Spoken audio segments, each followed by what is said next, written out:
All right, you guys, welcome back to the channel. Thanks for tuning in. Go ahead and hit that subscribe button. We're trying to reach 1K.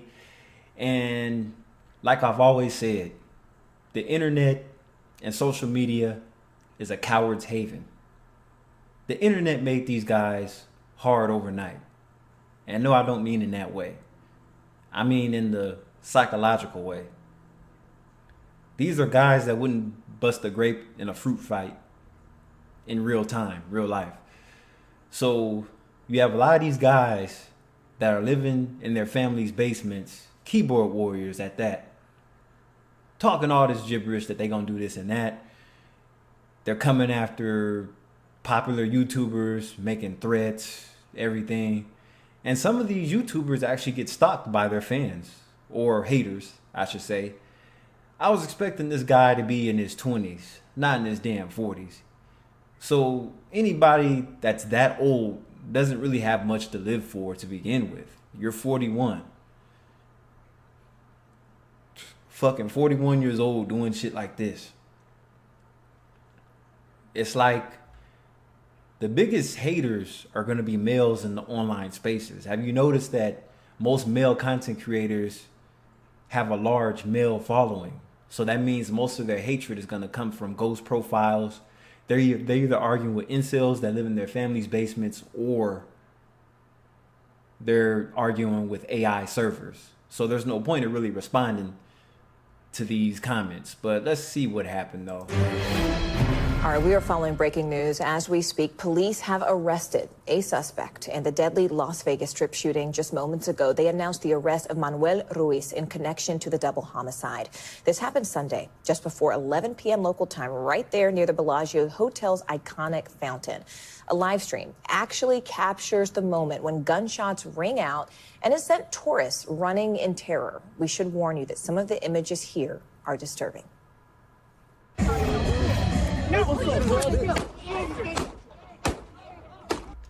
Ooh-wee. Look at that woman's mouth on the right. It's like, oh my gosh. You just never know. And see, the news reporter even said it himself. The last major attack in Vegas was back in 2017 when that idiot was firing a rifle from his hotel room at it's the one furthest out, starting at the beginning of the strip. I was about to say the Silver Legacy. No, Mandalay Bay. There you go. I just remember it was gold. So yeah. Uh-oh.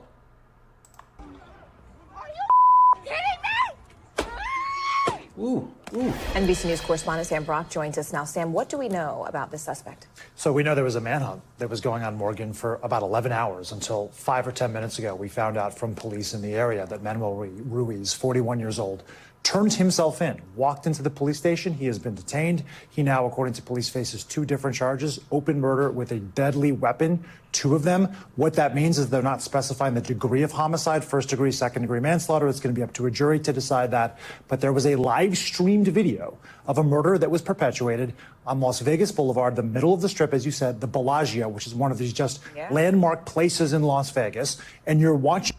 Yeah, he's right. The Bellagio is legendary. Beautiful resort. But the worst things can happen in the most beautiful places, right? But out of all places, why Vegas? In real time on YouTube as a murder is executed. And you actually got a very good look at his face in that video. I'm not sure if it was in the portion of the clip that we showed, but police clearly were able to identify who they were looking for. They also added, Morgan, that there was a history online with some sort of social media, a feud between him and one of the victims. There were 2 victims in this case.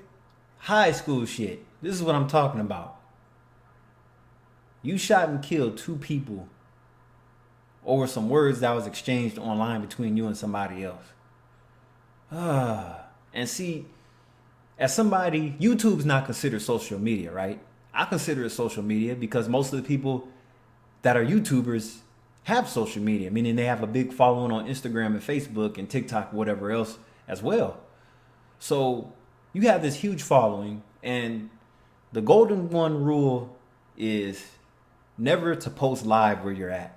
Several people do it. I don't know why, but it's best to post the location after you have left, because you're always going to have haters as you're arising, and most of your haters are going to be males that are going to try to delete you. I mean, it's pretty rare for a female to go out and delete a YouTuber that they don't like. Because women, on the other hand, instead of hating a male YouTuber, they could be extracting somebody for money while instead of trying to kill them. But guys don't have that mentality to make money and make use of their situation versus trying to kill somebody. It's just weird. Okay, so it's not even clear if the second person was involved or just caught up in the crossfire. But at the end of the day, 2 people were killed in Las Vegas. It's a rare thing. You might think so much hustle and bustle and activity and maybe violence on the Las Vegas Strip. There's not a ton of precedent for people being murdered in cold blood on the Las Vegas Strip. Yes, there's been a horrific mass shooting in Las Vegas in 2017. But as far as like how frequently does this kind of thing happen there? Not frequently at all. Not often. He's right, because you have to remember, Vegas doesn't have a reputation for being violent, at least not on the Strip. Now, around the city, yeah, Vegas is a big city when you take away the Strip, because their population's grown now. There's a lot of lowlives hanging around Vegas, because once you leave the Strip, you're in the hood. Off of Flamingo towards behind that street by the golf course behind the convention center. Once you head down, what is that, Paradise Road? It gets a little sketchy down there, but it's usually a bunch of washed up crackheads, right? Much less something that's live streamed to a live audience that now people are probably still trying to process because it's so unnerving and so upsetting. I mean, the fact that it was live streamed is what I think is just kind of like head scratching in 2025. And it also shows you, though, what a key piece of the investigation something like that is, right? It must have helped investigators, but ironically, it was not necessarily what led to this man's arrest. It was the fact that he had turned himself in. But I also think back to what happened in 2015 when there was a photojournalist and a reporter in Virginia. He was killed, murdered, live streamed, right? This was a paradigm shift. And now there's sort of eerie hollows of that or echoing of that now. And here we are. Sam Brock. Wow, that's amazing. So yeah, and that's been a thing for a while. Ever since platforms like Facebook, Instagram, and YouTube, ever since these 3 platforms were able to live stream whatever, have you noticed that more and more people commit crimes purposely on live stream? Not like it's going to stay up. It's only going to be up until it gets flagged and taken down. But that's usually what it is. It's like people are carrying out their acts live. Like they just want a whole audience. Look at me, everybody. Watch me kill this person. I don't know. It's a lot of side trauma behind a lot of people on the internet. And the internet is just a place for the weirdest ass people. I'm talking about the viewers that are viewing people's pages and stuff behind ghost profiles. And just the keyboard warriors. They're just a bunch of weirdos. Bunch of weirdos. Anyway, this is Kai LaVale. I'll catch you in the next video. Peace.